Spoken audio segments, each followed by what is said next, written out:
बिस्मिल्लाहिर्रहमानिर्रहीम। प्रोग्राम सच का सफ़र, मैं हूं सज्जाद तरीन। हमारे साथ हैं साबिक़ वज़ीर दाखिला जनाब रहमान मलिक साहब। रहमान मलिक साहब मुल्की और बैनुल-अक़वामी अमूर पर बहुत गहरी नज़र रखते हैं।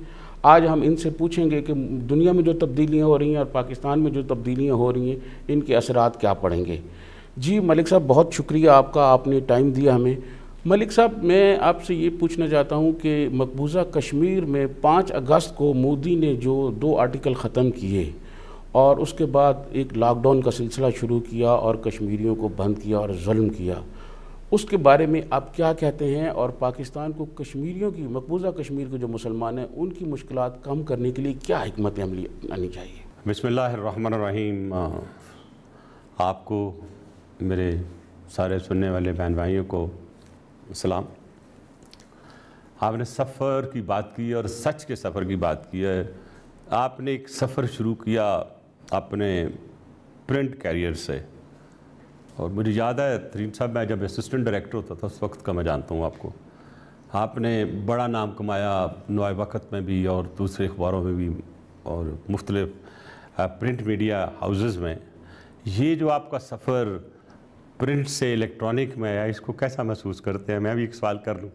मैं समझता हूँ मलिक साहब, मैं बहुत बेहतर महसूस करता हूँ और जो भी काम करता हूँ बहुत मेहनत से करता हूँ। मेरा जर्नलिज्म आपके सामने है, आपको पता है, पूरा होमवर्क करके मैं प्रिंट मीडिया में भी काम करता था और electronic media. Wish you good luck. और आप लोग दोस्त जो हैं, ख़ास तौर पर आप जैसे जर्नलिस्ट हमारे पाकिस्तान की एसेट हैं, मेरी पूरी दुआओं के साथ। बात यह है कि मकबूजा कश्मीर के मतलब अगर आप डिटेल से बात करें, मेरी अपनी असेसमेंट है after having lot of research कि मकबूजा कश्मीर की जो पॉलिसी थी, जिस तरह हैंडल करना चाहिए था, हम इंडिया की पिच पे खेलते रहे। और इंडिया ने पिच ये बनाई कि उसने प्रोग्राम ये बनाया कि इसको, मकबूजा कश्मीर को दुनिया के जो एजेंडा है उसे कैसे निकालना है, इसको वीक कैसे करना है, इसकी जो इसको डिमांड है दुनिया में उसको कैसे ख़त्म करना है। तो उसने बड़े एक सोचे समझे मंसूबे के तहत वहाँ फ़ौज ले गया। यानी ख़ुद उनका आर्मी चीफ कहता है 200 से 250 लोग हैं जो आप उनके मुताबिक तंग करते हैं। तो 250 लोगों के लिए 7 लाख की फ़ौज वहाँ जमा करना, और अब वो 9 लाख हो गई है। तो उन्होंने वहाँ इंगेज किया।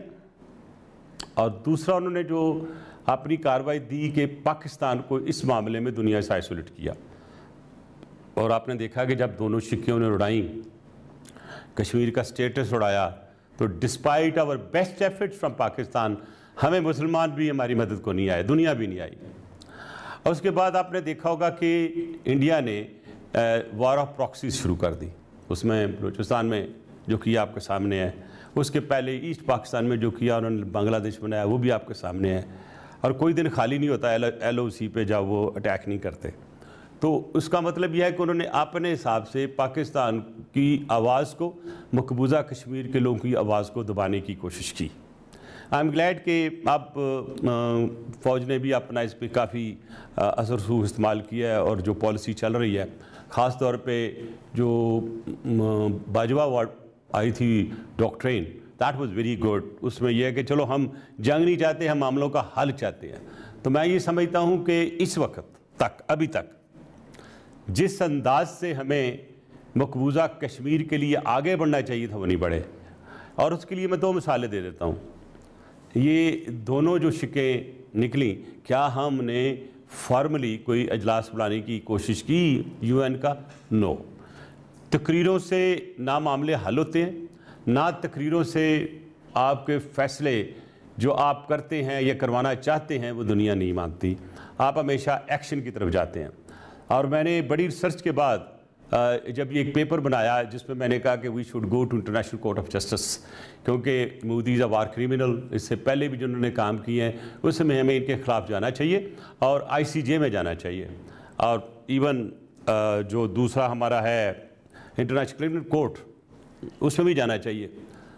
जो मैं तैयारी कर रहा था, जो मैंने पेपर बना के लिखे, कुछ भेजे, उस पर आपने पता है कि गैम्बिया का एक जस्टिस मिनिस्टर चला गया और वो जो आपको पता है कि हुंगा के जो मुसलमान थे उनको रिलीफ लेके दी। आज वहाँ कुछ नहीं वो कर सकते, 4 महीने के बाद उनको रिपोर्ट देनी पड़ती है और क्वेश्चन बन गया। तो अगर ये काम हमने किया था तो क्यों ना अच्छा होता। अब भी गवर्नमेंट को चाहिए, चलें, मैंने पिटीशन तैयार की हुई है। मैं सिर्फ ये इंप्रेशन नहीं देना चाहता कि मैं शायद अपनी किसी ख़ास वजह से या अपना नाम बनाने के लिए कर रहा। नो, आज भी मैं दोबारा एडवाइस करता हूँ हुकूमत पाकिस्तान को कि आप इंटरनेशनल कोर्ट ऑफ जस्टिस में भी जाएं, इंटरनेशनल क्रिमिनल कोर्ट में भी जाएं। हमारा केस बहुत सॉलिड है। और अब जबकि अमेरिका ने भी कह दिया है, उनकी जो एक पैनल है गवर्नमेंट का, कि इस वक्त दुनिया में ह्यूमन राइट्स सबसे ज़्यादा जिसमें ख़राबी है, और वो राइट्स जो कि पूरी दुनिया जो है उसको किसी भी सूरत में नहीं चाहती को वायलेट हों। तो उन्होंने जो 2-3 चीज़ें कही हैं कि इस वक्त दुनिया में सबसे ज़्यादा ह्यूमन राइट्स की violation in terms of minority rights को जो ये बिल्कुल ख़त्म कर रहे हैं, उसके बेसिस पे उन्होंने कहा कि इंडिया जो है इस वक्त रिलीजियस सिस्टम पे और मिनॉरिटीज़ के लिए बहुत ख़तरनाक है। लिहाजा अमेरिका के लिए रेकमेंड किया अमेरिका को उनके उस पैनल ने कि इनकी नंबर 1 सैंक्शन लगाई जाए, नंबर 2 इन पे वीज़ा रिस्ट्रिक्शन लगाई जाए। तो वही जो मोदी साहब पे पहले रिस्ट्रिक्शन लगी थी, बीइंग दी टॉप 10 एक्सट्रीमिस्ट, ये दोबारा उसमें मुझे आता नज़र आ रहा है। और अभी मोस्ट रिसेंटली जब ये रिपोर्ट आई तो उसके 2 दिन बाद ही वाइट हाउस ने प्राइम मिनिस्टर मोदी और उनके प्रेसिडेंट को जो फॉलो कर रहा था ट्विटर पे, उसको स्विच ऑफ कर दिया, उसको उन्होंने डिलीट कर दिया, नहीं रखा। बिल्कुल किया है, लेकिन मैं इसको एग्जामिन कर रहा हूँ कि एक तरफ तो इतने अच्छे रिलेशन जो हो चुके थे इंडिया और अमेरिका के कि डार्लिंग बन गए थे एक दूसरे के, और इतने बड़े डार्लिंग बने कि even Modi had the cheek to take him to the place जहाँ पे उसने कत्ल वारत की थी अपने इलाके में, गुजरात में, यू नो दैट। तो अभी आने वाले वक्त में हमें पता चलेगा कि ये किस तरफ जा रहे हैं। लेकिन मैं ये समझता हूँ कि मोदी को अंदर से भी प्रेशर आ गया, क्योंकि सोनिया गांधी ने भी यही कहा है कि ये जो आपने ला बनाया है इसको ख़त्म करो। और उसके बाद रावल ने भी यही कहा, उनके चिदंबरम साहब ने भी यही कहा, उनके और भी जितनी लीडरशिप है वो यही कह रही है कि तुम गलत कर रहे हो। लेकिन क्योंकि Modi had signed an agreement with RSS, जो मैंने एक किताब लिखी थी, आपको याद होगा, ये मोदीज़ वॉर डॉक्ट्रिन, ये पूरी दुनिया में स्टडी भी हुई, और इसमें मैंने जितनी प्रेडिक्शन की थी आप खुद भी पढ़ लीजिए, एक ठीक हुई। हालांकि उस वक्त लोग कहते थे मलिक साहब ये समझते नहीं कि ये होगा, लेकिन मैंने कहा पुलवामा इसने करवाया, पुलवामा के बाद ये एंटी मुस्लिम जो है फीलिंग लेगा, इलेक्शन जीतेगा, और जब आएगा तो ये पाकिस्तान के लिए बहुत ख़तरनाक होगा, और कश्मीर के लिए ख़तरनाक होगा, हिंदुस्तान के मुसलमानों के लिए ख़तरनाक होगा। और आपने देखा कि वो फिर ख़तरनाक साबित हुआ। और उस वक्त मुझे इस तरह याद है, किताब आने से पहले कुछ दोस्त हमारे बहुत बड़े जो इंटेलेक्चुअल होते भी हैं, उन्होंने कहा मलिक साहब ये हम आपसे डिफर नहीं करते, हम समझते हैं कि इस दफ़ा मोदी आके कश्मीर का मसला हल हो जाए, कर देगा। मैंने कहा जिस वक्त आएगा Modi, he will inflict the interest of Pakistan, interest of Muslim, and also the interest of मकबूजा कश्मीर। अब बात यह है कि जो IOK है, अगर आप देखें तो तकरीबन 8वां महीना हो रहा है कर्फ्यू लगे हुए। तो मेरा एक सवाल है डायरेक्ट मोदी साहब से कि देखें आपको थोड़ा सा लॉकडाउन आया, ये एक झटका, मैं तो कहूँगा हो सकता है ये कश्मीरियों की हो जो ये चीज़ हुई है कि जो 6 महीने कर्फ्यू रखा है उनके ऊपर, उनसे अब ये 7वां महीना है, तो शायद अल्लाह को ये बात पसंद नहीं आई, तो उन्होंने सबको लॉकडाउन किया। और मैं यही कह रहा था मोदी साहब आप कैसे फील करते हैं लॉकडाउन हो के, उन पे ऊपर तो लॉकडाउन के ऊपर कर्फ्यू है। इस वक्त मकबूजा कश्मीर के लिए हमें आगे बढ़ने के लिए हमें जो इंटरनेशनल फोरम पे बड़ी सख्ती से जाना चाहिए। पहले इन लिस्ट दी फोरम्स के कहाँ जाना चाहिए, उन फोरम्स को जाने के लिए यहाँ पे एक टास्क फोर्स होनी चाहिए। जैसे इमरान खान साहब ने कहा कि वो तो एम्बेसडर हैं कश्मीर के, तो अगर मैं कहता हूँ अच्छी बात है, गुड स्टेटमेंट, बट प्रैक्टिकली करके दिखाए ना। 2 टास्क फोर्स बना दें, एक जो है UN को डील करे और एक जो है वो सीधा जहाँ जहाँ पे केस करने की ज़रूरत है वो। और जब तक आप मोदी को नकेल नहीं डालेंगे, I am using the word कि नकेल नहीं डालेंगे और उसको ख्वार नहीं करेंगे, लहा के हर पोडियम पे आगे बताया कि उसने इतने लोग शहीद क्यों किए, आके बताया कि इतनी फौज रखने की क्या ज़रूरत है, आगे बताया कि उसने ये कश्मीर का status against the resolutions of UN क्यों तोड़े, क्यों ख़त्म किए। अच्छा मलिक साहब, आप पाकिस्तान के वो वज़ीर दाखिला हैं जो आप इंडिया में भी गए और वहाँ भी जाके आपने पाकिस्तान का मौक़िफ़ बहुत वाज़ेह तरीके से और बड़े जो है बुलंद आवाज़ में आपने वहाँ बात की, दबंग अंदाज में आपने वहाँ बात की और पाकिस्तान का मौका पेश किया। पाकिस्तान ने मलिक साहब हमेशा ये कोशिश की है कि इंडिया से अच्छे ताल्लुकात बनाए जाएँ, ताल्लुकात बेहतर किए जाएँ, ये हमारे पड़ोसी मुल्क हैं। उसके बावजूद इंडिया की जानिब से कोई मुस्बत हमारे सामने रवैया अख्तियार नहीं किया जा रहा है। बजा फरमाया, मैं बिल्कुल नेक नीति के साथ, अच्छी नीयत के साथ किया था, और डिस्पाइट दैट कि उनके उल्टे सीधे क्वेश्चन आया जो उनको मुझे जवाब देना पड़ा। और ये प्राइम मिनिस्टर मोदी साहब उस वक्त चीफ मिनिस्टर थे बिहार के, तो जब मैंने 2-4 स्टेटमेंटें दी naturally in my defence of the country, तो उन्होंने कहा ये कोई पाकिस्तान का मंत्री रहमान मलिक आया हुआ है और उसके सामने ये पूरी जो कांग्रेस की हुकूमत है ये बिली पिगी बनी हुई है, इसका जवाब दें। तो फिर मैंने उसी दिन वहाँ से इसको कहा कि वो तो शायद ना दे, आप जवाब दो मुझे कि आपने इतने जो मुसलमान शहीद कर दिए हैं उसकी बैकग्राउंड क्या थी। तुम अल्लाह को भी जवाब दो, इंडिया को भी जवाब दो और पूरी दुनिया को जवाब दो। तो बहरहाल उसके बाद से मेरी इसकी हमेशा ही कोई ना कोई बातचीत होती रहती, बाकी आपको पता ही है। और इस किताब को तो उसने मूडीज़ वॉर डॉक्ट्रिन को तो बैन कर दिया था। बात यह है कि आप एक रेसिप्रोकल बेसिस में जाना चाहते हैं। मैंने जो उसको उनके मिनिस्टर थे शिंदे, वेरी गुड पॉलिटिशियन, उनके साथ मिल के, मनमोहन सिंह के साथ मिल के हमने एक पॉलिसी बनाई, वीज़ा पॉलिसी, कि 62 ईयर से जो बड़े लोग हैं दोनों साइड पे उम्र के लिहाज से, उनको बगैर वैसी जाए कि एयरपोर्ट या आप वागा जाएँ किस जगह तो मोर लग जाए, और उनको पुलिस से भी मैंने एग्जाम्प्ट करा दिया। उसके बाद हमने वीज़ों में नरमी लाए और फिर ट्रेड में हमने नरमी लाई, तो काफ़ी चीज़ें बेहतर हुई मेरी उस मीटिंग के उसके जाने के बाद। हमने बहुत से MOU भी वहाँ पे साइन किए, लेकिन अनफॉर्चुनेटली जब ये तशरीफ़ फरमा हुए प्राइम मिनिस्टर मोदी, तो उसने वो सारी की सारी चीज़ें स्क्रैप कर दी, क्योंकि वो उसके ज़हन में एंटी पाकिस्तान सिंड्रोम इस तरह घुस चुका है कि उसको निकालना बड़ा मुश्किल है। मलिक साहब, पाकिस्तान ने तो इंडिया से ताल्लुकात बेहतर बनाने के लिए करतारपुरा भी खोल दिया, और ताकि वहाँ से हमारे जो सिख भाई हैं वो आएँ और अपना मुक़द्दस मकामात की ज़ियारत करके चले जाएं, लेकिन उसके बावजूद इंडिया की जानिब से मैं ये एक्सपेक्ट कर रहा था फ्रैंकली कि सब वेरी गुड जेस्चर पाकिस्तान ने दिया अपने सिख भाइयों को। वो बहुत देर से कह रहे थे, बल्कि वो तो यहाँ पे हसन अब्दाल भी चाहते हैं कि वहाँ भी हो जाए, क्योंकि उनके लिए तो उनका ये रिलीजियस मकाम है जिसकी वो इज़्ज़त भी करते हैं, उनको प्यार भी है। लेकिन जो हमने करतारपुर में किया उसके बदले में मैं समझ रहा था कि जिस दिन इमरान खान साहब उसको इनाग्रेट कर रहे थे, मैंने समझा कि मोदी उधर से स्टेटमेंट देगा कि मैं कर्फ्यू उठा रहा हूँ एज ए कर्टसी, और मैं 1 ईयर का पीरियड हम बिल्कुल एक दूसरे पर फायरिंग नहीं करेंगे, आए मिलकर बैठे एक टेबल पे और ये फैसला करें कि हमारे कौन कौन से इश्यूज़ हैं जिनको हमने हल करना है। लेकिन मैं ये बताता हूँ, जब तक ये प्राइम मिनिस्टर मोदी है इसे खैर की तवक्को नहीं है। और मैं एक और भी अर्ज़ करूँगा, मैं हुकूमत को भी एक इसमें एडवाइस करूँगा कि prime minister Modi is a totally like a mad man, to be very honest, क्योंकि जब वो उसके जो करीबी लोग भी हैं, बैठते भी हैं और वो इस्तेमाल भी हो जाता है, इतना पढ़ा लिखा नहीं है, तो उसको टकरेगा ही इसका होम मिनिस्टर जो अमित शाह है। और जिस अंदाज से इससे ब्लंडर कमिट कराया रहा ना, मुझे लग रहा है कि इसको इतनी से मिस्टेक्स और ब्लंडर करा देगा कि इसको रिज़ाइन करना पड़ जाएगा या इसके साथ कुछ और हो जाएगा। और RSS अमित शाह और actually Amit Shah is the next candidate, तो वो इसके ऊपर कुछ ना कुछ लाएगा। लेकिन यहाँ पे मैं एक अर्ज़ करूँ कि उसको एक फोबिया है कि पाकिस्तान पे सर्जिकल स्ट्राइक्स करनी चाहिए। अब जबकि कोरोना है, पूरी दुनिया जो है कोरोना को लड़ने के लिए लगे हुए हैं, और प्राइम मिनिस्टर मोदी ने फैसला किया उसने हमारे साथ लड़ना है।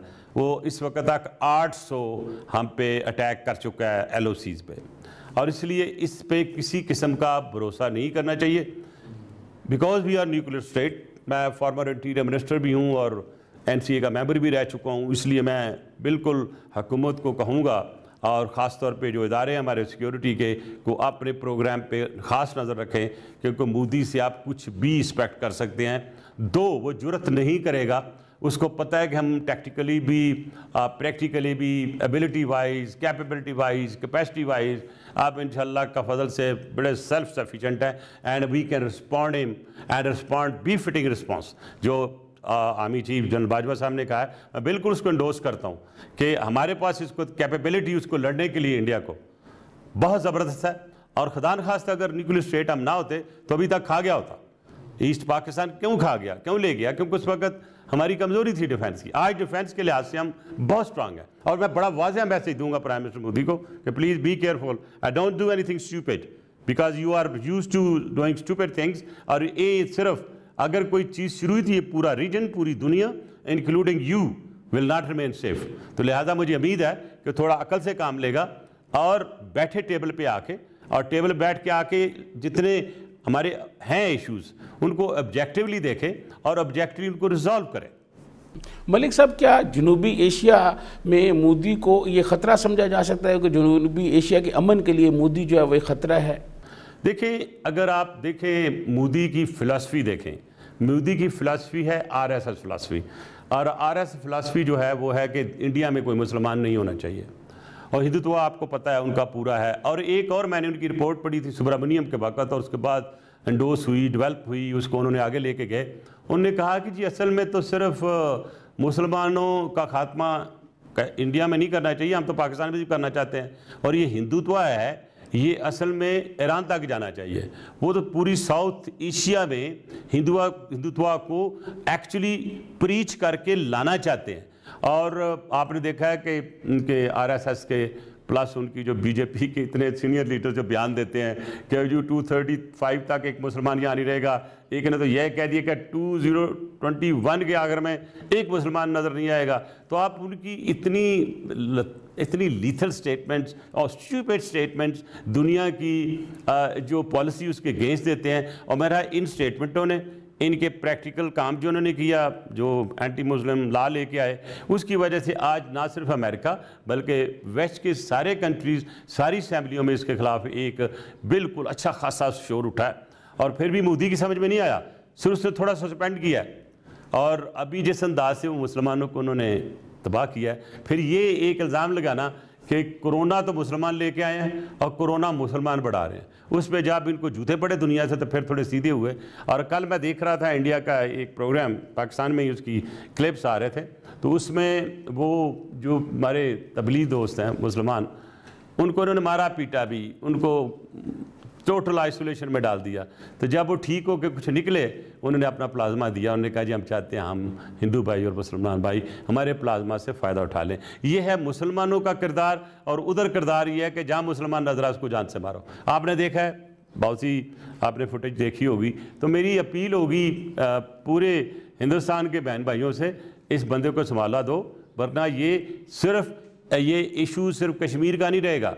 अगर ये जारी रहा तो मुझे लग रहा है कि इंडिया टुकड़ों में बटेगा। और ये आरएसएस जिस अंदाज से चल रहा है, जिस अंदाज से आरएसएस फोर्स जो है तबाही ला रही है वहाँ पे, जिस तरह वो लोगों को मार रही है, इवन मीडिया की जरूरत नहीं है बोलने की। मेरी एक खबर चली परसों एक टीवी चैनल में इंडिया में, काफ़ी देर तक उन्होंने उसको प्रेस किया जो मैंने यूएन को लिखा है। वो पढ़ने के बाद किसी ने मुझे क्लिप भेज दिया, उस पे इंडिया के आरएसएस कह रहे थे कि रहमान मलिक को आपने इंडिया की चैनल पे क्यों मौका दिया है, ये तो हमारे खिलाफ बोलता है। तो मैं आज सारे इंडियन बहन भाइयों को इसे क्लैरिफाई करूंगा, मेरा कोई दुश्मनी आपके साथ नहीं, मेरे आप बहन भाई हैं। मैं सिर्फ और सिर्फ उन पॉलिसीज़ को जो इस वक्त prime minister Modi, RSS, Amit Shah इस वक्त कर रहा है, जो अल्टीमेटली हिंदुस्तान के लिए भी ठीक नहीं है, मैं हमेशा उसको अपोज करता हूँ। और मैं समझता हूँ कि बहुत इज्जत मिली जब मैं गया था इंडिया में। तो आज ही मैं आपसे बावर करा दूँ कि पाकिस्तान की आवाम आपसे प्यार करती है, पाकिस्तानी आवाम और हिंदुस्तान की आवाम चाहती है दोस्ती। पाकिस्तान की हुकूमत ने कोशिश की, हमने हर लिहाज से कोशिश की, लेकिन आपका मोदी कहता है मैं नहीं मानूंगा। और उसके क्या अज़ाइम है आने वाले वक्त में चलेंगे, लेकिन हम ये आपको बता दें कि मोदी का जो भी अज़ाइम है उसको ज़ीरो करेंगे। मलिक साहब, यहाँ ब्रेक का कहा जा रहा है, तो यहाँ लेते हैं एक ब्रेक। ब्रेक के बाद आएंगे तो फिर आपसे दीगर इशू पर बात करेंगे जी।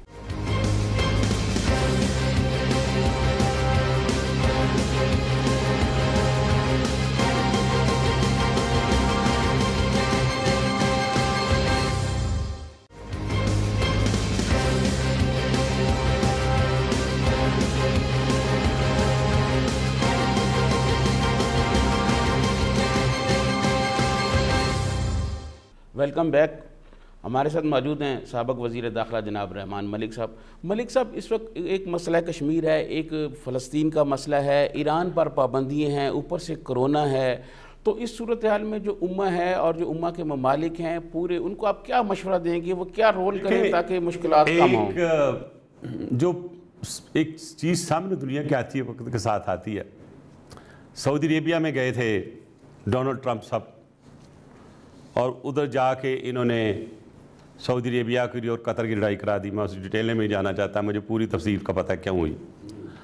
आप जब लास्ट 2 डेज बैक जो कॉल की डोनाल्ड ट्रंप साहब ने क्राउन प्रिंस मोहम्मद साहब को, तो उसमें उन्होंने कहा कि भाई आप तो हमारी इकानमी तबाह कर रहे हो, हम आपका ख्याल कर रहे थे, तो अगर आपने रशिया के साथ ना तोड़ा नाता ऑयल के सिलसिले में, तो दैन सॉरी, तो आज कल खबर आ गई तो उन्होंने तोड़ दिया। तो बेसिकली जो हमारी बदकिस्मती है, I am using the word बदकिस्मती है, कि हम इतनी बड़ी उम्मा होकर, अरबों लोगों की होके, बड़े बड़े मुल्क, न्यूक्लियर है, हमारे पास ऑयल है, रिच रिसोर्सेज हैं, हम आज भी गुलाम हैं वेस्ट के। जब तक वेस्ट की गुलामी नहीं छोड़ेंगे, ना मसला कश्मीर का ख़त्म होना है, ना पैलेस्टीन का होना है, और ना ही कोई सैंक्शन ईरान वगैरह पे उठनी है। अगर आप एक तहिया कर लें कि हमने सर्टन पॉइंट्स पे किसी से नो नहीं, किसी की हाँ नहीं करनी।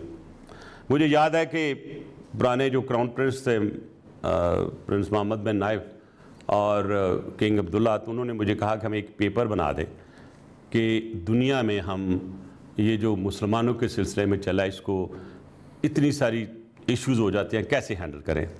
आई वेंट टू दुबई, और ये मैंने डिस्कस किया ज़रदारी साहब से भी और फॉरेन मिनिस्टर ऑफ यूएई। तो मैंने एक पेपर लिखा जिसमें मैंने कहा कि जैसे यूएनओ की पीस फोर्स है, इस तरह हमारी मुसलमानों की एक पीस फोर्स होनी चाहिए, और उसकी जो कमांड है हर 2 साल पर रोटेशन में सारे मुसलमानों के पास होनी चाहिए। हर मुसलमान 5 से 10,000 डिपेंडिंग ऑन दी पॉपुलेशन वो फ़ौज दे, ट्रेंड लोग दें, और इसको पूरा खर्चा फुट करने के लिए अगर सऊदी अरेबिया इसको हाउस कर ले, बड़ी अच्छी बात है, और हर मुल्क में जो भी इसको अफोर्ड कर सकता है वो करे। वो मेरी प्रपोज़ल बिल्कुल गई। ये जो रहील शरीफ साहब थे उसी प्रपोज़ल के तहत पुगाए थे। बहरहाल अच्छा हुआ, हमारा अपना पाकिस्तान के फार्मर आर्मी चीफ वहाँ पे हैं, लेकिन उसका रिज़ल्ट जो उम्मा के लिए चाहिए था, जो एक फ़ोर्स बननी चाहिए थी, पीस फोर्स, वो नहीं आई। मिसाल के तौर पे जिन मुल्कों में मुसलमानों में ट्रबल है, लाइक कश्मीर, लाइक पैलेस्टीन, तो उसमें हम डिमांड करके जा सकते थे, हम उसको लेजिटिमाइज करते।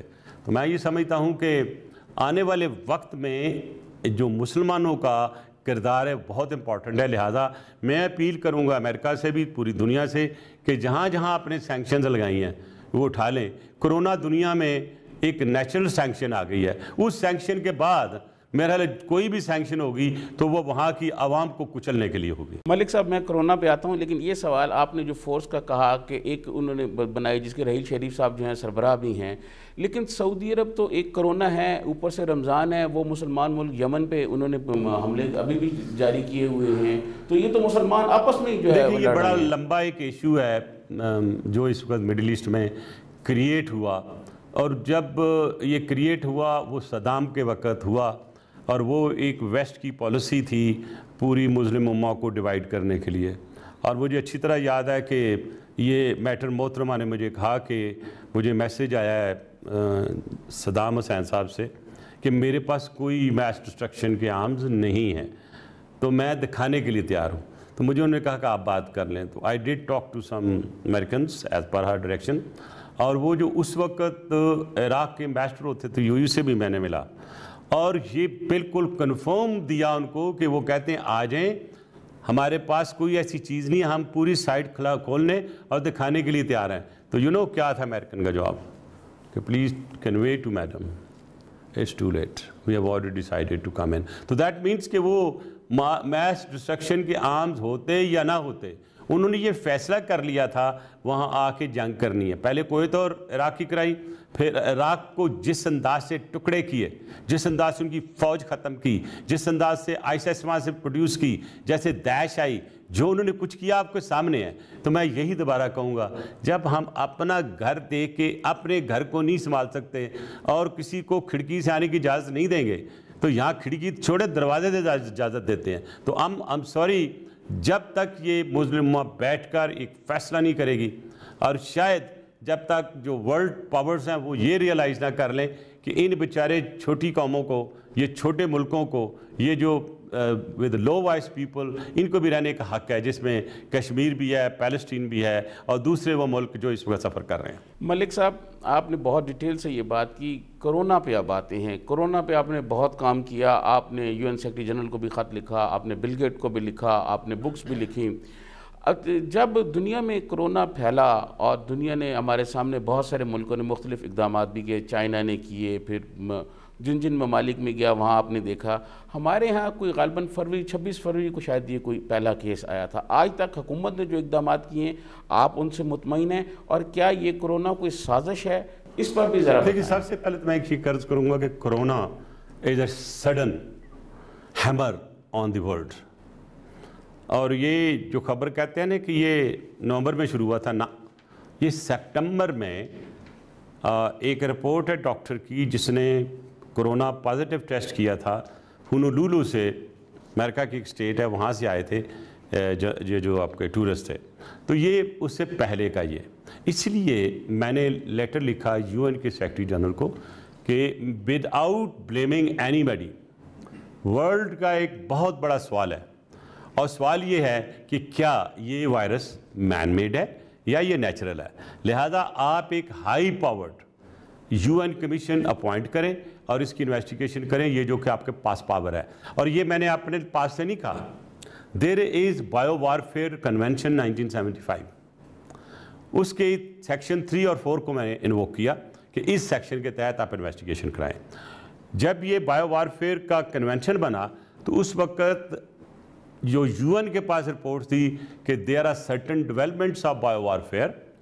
आपने देखा बाद में जो कुर्दिस्तान में बायोकेमिकल वार देखी, आपने वही वार देखी सीरिया में देखी और बहुत सी जगह पे देखी, अब पूरी डिटेल नहीं मैं देता। तो वो सारी चीज़ें मेरे जहन में थी। तो मैंने कहा अगर ये फैसला हो जाए कि ये नेचुरल है तो चलो हम नेचुरल समझ लेंगे, और अगर ये कह देते हैं कि मैन मेड है तो फिर उसको पकड़ना चाहिए जहाँ से आया। तो मैं 2 सवाल किए main important after my research. एक ये बताया जाए कि जो ओरिजिन ऑफ वायरस क्या है, और दूसरा पेशेंट ज़ीरो, पहला पेशेंट, ये मैंने क्यों किया। जो मेरी रिसर्च थी, जो कि मैंने ये किताब भी लिखी है, सिक्योरिटी के साथ मैंने इसको लिंक किया पाकिस्तान की और किसी भी मुल्क की सिक्योरिटी जो है किसी भी पैंडेमिक के साथ अकॉर्डिंग टू WHO रूल होती है, तो उसको सामने रखते हुए कि पाकिस्तान को क्या क्या चीज़ की ज़रूरत थी, और इसमें हमने ये भी कहा कि हमारी क्या खामियां थी, और वक्त पे जो हमने नई एक्शन ली उसका मैंने जिक्र किया। मैंने दुनिया में पहले जितनी वायरसेस आई उसका भी इसमें जिक्र किया। और एक इंटरेस्टिंग चीज़ मैं आपको बता दूं कि ये साइंटिफिक रिसर्च है, मैं नहीं ये कह रहा हूँ, इस वक्त टोटल वेट जो वायरस का पूरी दुनिया में एक्ट कर रहा है, आप हैरान होंगे सुन के, और मेरे सुनने वाले भी इससे परेशान होंगे सुन के, 1 ग्राम ओनली, 1 ग्राम। तो ये एक 1 ग्राम का वज़न पूरी दुनिया नहीं सह सकी।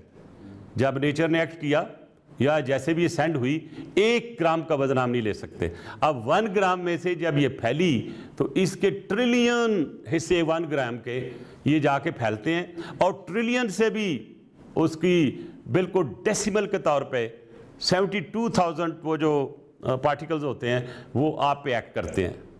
तो मैं थोड़ी सर्च कर दूं इसमें, तो मैं ये कहूँगा कि आपने जो बात की है कि सेटिस्फाइड हैं कि नहीं हैं, उसी सिलसिले में कह रहा था कि मैंने ये 25 फरवरी को सुओ मोटो लिया, और आपके उस वक्त हेल्थ मिनिस्टर थे कोयटा में, मैं भी कोयटा ही में गया था, लेकिन मेरी वहाँ उनसे मुलाकात नहीं हुई।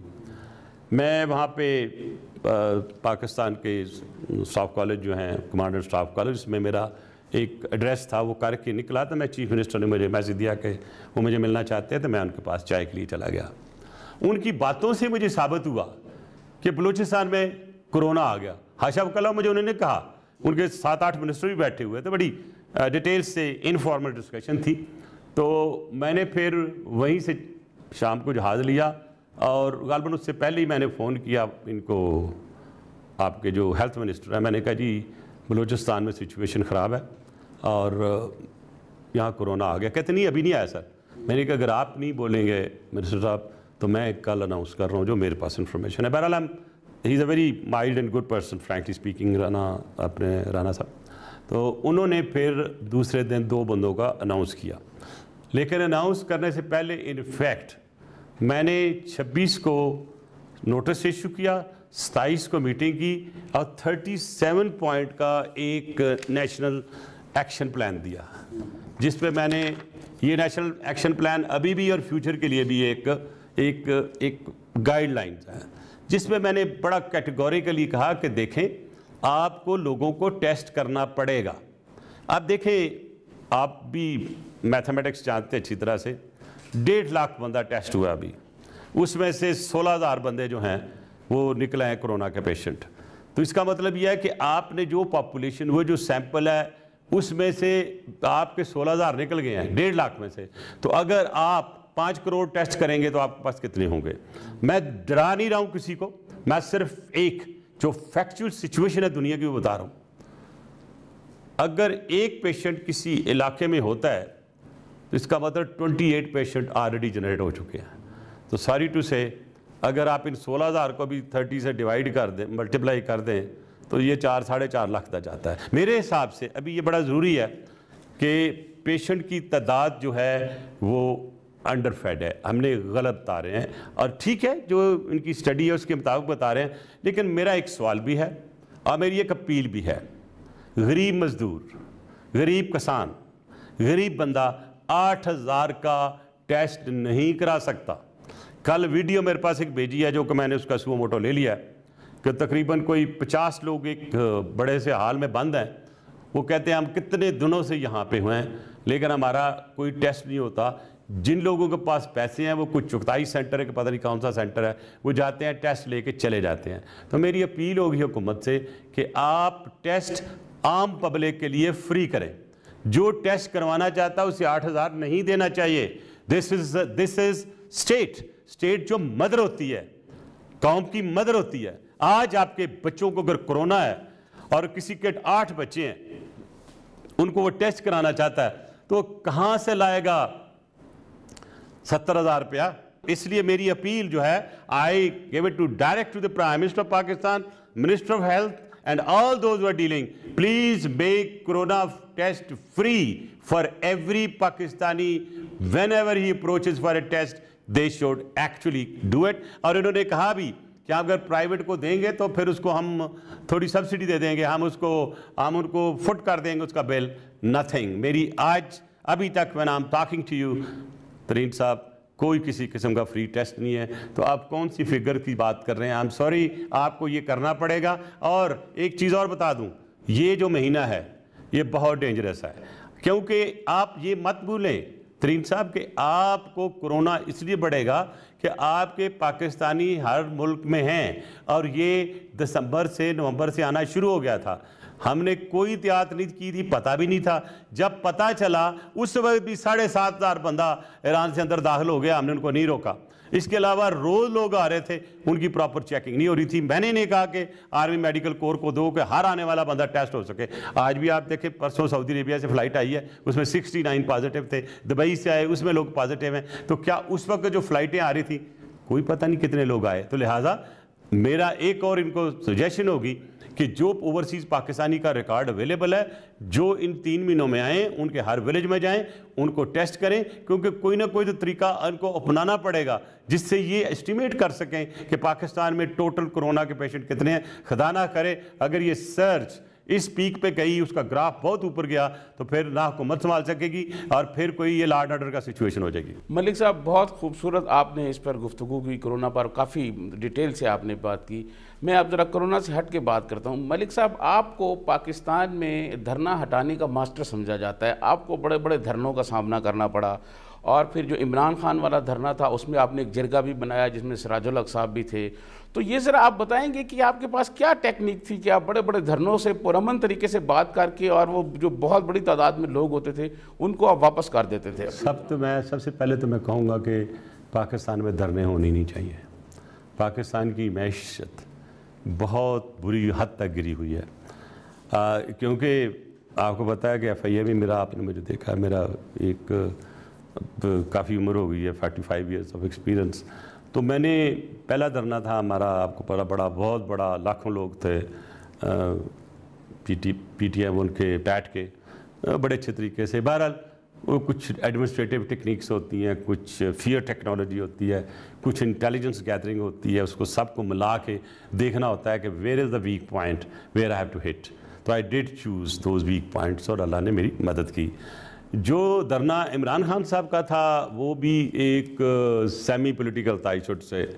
तो जब वो शुरू हुआ तो उस वक्त हालात बहुत ख़राब हो गए थे, तो मुझे भी जरदारी साहब ने कहा था आप भी मीटिंग में चले जाएं जो सारी हो रही थी प्राइम मिनिस्टर हाउस में, नवाज शरीफ साहब ने प्रेजाइड किया। तो उसमें मेरी सुजेशन थी कि आप एक जिरगा बना के तो आप इनको फजल रहमान साहब को भेज दें। वो नहीं माने, मैंने कहा फिर खुर्शीद शाह साहब को भेज दें, कोई नहीं माना। फाइनली मियाँ नवाज शरीफ साहब ने वो मेरे पे डाल दिया कि आप बन जाएं, आप चले जाएं, यू लीड इट। तो दिस इज़ हाउ मैंने लीड किया। और मेरी बड़ी मीटिंग होती रही। I am grateful to Imran Khan भी, at that point of time he did listen to me. मैं मौलाना साहब का भी शुक्रगुजार हूँ, उन्होंने भी सुना।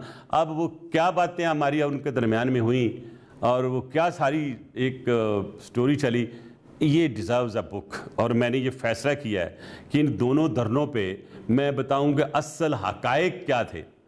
ये जो आपको सामने धरना नज़र आ रहा था उसके पीछे क्या बैकग्राउंड थी, उस बैकग्राउंड को मेरे लिए घुसने में कितना टाइम लगा, उस बैकग्राउंड को कैसे तोड़ा, उस बैकग्राउंड को ला के इनके सामने कैसे रखा, फिर जो हक में वक्त था उसको भी बताया, मियाँ साहब को मैंने पूरी तफसीर बताई। तो it was a kind of a political administrative और एक टेक्निक बेस्ड एक चीज़ चली थी जिसको मैं कर सका। लेकिन क्योंकि जब आपने ये बात कर ली है धरनों की, तो धरना जब भी होता है इकानमी 3-4 साल पीछे जाती है। तो अभी भी जो मौलाना फजल रहमान साहब आए थे, धरना लेके आए, आपको पता है कि सारा स्टैंड स्टिल हुआ। अभी फिर कोई कहते हैं कोरोना के बाद फिर कुछ होगा, तो आप पता नहीं नेक्स्ट धरने का नाम कोरोना धरना ना हो जाए, क्योंकि ये काफ़ी नोन वर्ड हो गया। तो जब मैं कोरोना की बात कर रहा हूँ तो पाकिस्तान की मैशत को कोरोना लग चुका है, इट्स वेरी डेंजरस। और मैं ये बता दूँ कि इस वक्त आपकी जितनी सर्विसेज हैं ख़त्म है, आपके रेवेन्यू जितनी जनरेशन है वो ड्राइव हो चुकी है, आपकी इंडस्ट्री बंद है, और आपके पास वो जितने भी जनरेट करने के लिए एक मैकेनिज़्म था वो ख़त्म है। आपने जो IMF, वर्ल्ड बैंक, USAID और सब के साथ एग्रीमेंट साइन किए तो इस बेस पे किए थे कि जो रेवेन्यू आएगा उसका हम ये देंगे। इसलिए आपने देखा होगा कि IMF अपना रो भी डालता है, अपना असर भी इस्तेमाल करता है, और आज महंगाई IMF की वजह से यहाँ पहुँची हुई है। अब मैं उसका पॉजिटिव इम्पैक्ट ले रहा हूँ जो लेना चाहता हूँ। मैं कहता हूँ भाई IMF आपके सामने एग्रीमेंट किया हमने, और उसमें एक क्लास फोर्स मैजूर किया है। जी, फोर्स मैजूर ये क्लास है कि अगर कोई आफत आ जाए और मुल्क जो है इन हालात में गिर जाए कि वो अपनी कमिटमेंट पूरी ना कर सके तो वो माफ़ हो जाता है। तो मैंने उस लॉ को इन्वोक करते हुए प्राइम मिनिस्टर को खत लिखा है कि आप इस क्लास को इन्वोक करें और आप रिटर्न ऑफ लोन के लिए मूव कर जाएं। नंबर 1, अगर पहले तो उनसे बात करें IMF से कि हम आपको पैसे नहीं देंगे जी, ये लॉ है और हम ऑलमोस्ट ड्राइड, तो हम आपको नहीं दे सकते, या तो हमें 20 साल की छूट दें, अगर नहीं तो इसको राइट ऑफ कर दें। दूसरी बात जो इंपॉर्टेंट है, लेट्स से कि IMF नहीं मानता, सर आपके पास इतना अच्छा चांस है इंटरनेशनल कोर्ट ऑफ जस्टिस में जाने का, जाएंगे तो आपको स्टे मिल जाएगा, तो कम से कम 10-15 साल तो हम बचे रहेंगे जो रीपेमेंट्स कर रहे हैं। इस वक्त 110 बिलियन डॉलर हम पे कर्जा है इस वक्त, तो हम क्यों ना मूव करें। तो लिहाजा आपकी वसात से तरीन साहब, अब पुराने जर्नलिस्ट हैं, मैं प्राइम मिनिस्टर साहब को आज यहाँ से भी अपील करूँगा, जो मैंने खत लिखा है आपको, मैंने एक आर्टिकल भी लिखा है, वो खत पढ़ें और एक टास्क फोर्स बनाएं और कोशिश करें कि जो लोन्स हैं हमारे उनको हम राइट ऑफ कर सकें, ये कौम पे आसान होगा। और अगर उनके पास कोई मटीरियल चाहिए या कोई हेल्प चाहिए तो I am ready to assist the team to guide them, और मैं लीगल फ्रेटर्निटी से बात करूंगा, आगे आए, आप सामने लड़े केस। मलिक साहब, प्रोड्यूसर साहब कह रहे हैं कि टाइम बहुत शॉर्ट है, आखिरी क्वेश्चन मैं आपसे करना चाह रहा हूं। आप उस वक्त वजीर दाखिला बने जब मुल्क में बहुत दहशतगर्दी थी, आपने तालिबान को जालिबान भी कहा, आपने पंजाबी तालिबान की इस्तिलाह भी की, तो आप ये ज़रा बताएंगे कि उस वक्त जो तालिबान के साथ आपने मुकाबला किया उसकी ज़रा मुख्तसर कोई हिकमत अमली आपने क्या अख्तियार की? मैंने अकेले नहीं किया, पाकिस्तान फ़ौज थी, हमारी हुकूमत थी, पूरी कौम ने साथ दिया। और आपको याद है कि जब हम मालागंज स्वात में ऑपरेशन करनी थी तो हम सारे सियासतदानों के साथ बैठ के काम किया, हमने ईगो नहीं रखी। यही मैं हमेशा इमरान खान साहब को भी कहता हूँ कि अपनी ईगो को एक साइड पर आके आगे बढ़ें। जो वक्त था उसमें दुश्मन भी शामिल थे, एक पूरा यलगार था और उसके पीछे बहुत से अज़ाइम थे वेस्ट के भी, और तालिबान जालमान जिनसे सपोर्ट हो रहे थे वो भी पता आपको। तो मैं ये समझता अल्लाह ना करे वो वाक़या या वो हालात वापस आएँ, लेकिन मैं इसका क्रेडिट जो है आफ्टर आ गवर्नमेंट, मैं तो ज़ीरो लेवल पे ले आया था, फिर ये सर्ज हुई। तो मैं समझता हूँ जो पॉलिसी और जो डॉक्ट्रिन जनरल बाजवा साहब ने इस्तेमाल किया है, इट हैज़ रियली वर्कड। तो मेरा ख्याल ये है कि हम इसको सोच लें कि किसी तरीके से भी अभी कोशिश हो रही है कि सुन्नियों को शियों से लड़ा दो, शियों को सुन्नियों से लड़ा दो, और एक मजहबी रंग देने के लिए बहुत सी आप देखते हैं आजकल चीज़ें नज़र आ रही हैं। मैं आवाम से एक ही अपील करूँगा, ये पाकिस्तान है तो हम सब हैं, please work for Pakistan, nothing for Pakistan. क्योंकि अगर ये दहशतगर्दी होती है यहाँ पे, अगर कोरोना कंट्रोल नहीं होता तो हमारी आने वाली जनरेशनों के लिए ठीक नहीं है। तो आई होप कि every Pakistani will take seriously and work only for Pakistan, because unity is the main thing, and even Qaid-e-Azam said unity, faith and discipline is the right way forward. नाज़रीन, आपने सुना रहमान मलिक साहब ने बहुत डिटेल से बात की। मलिक साहब से बहुत सी बातें पूछी जा सकती हैं, लेकिन प्रोड्यूसर साहब बार बार ये कह रहे हैं कि वक्त बहुत शार्ट है, वक्त ख़त्म हो गया है। इसके साथ सज्जाद तरीन को इजाज़त दीजिएगा। इंशाअल्लाह आइंदा हाज़िर होंगे हम किसी और शख्सियत के साथ और उनसे आपके सामने फिर गुफ्तगू करेंगे।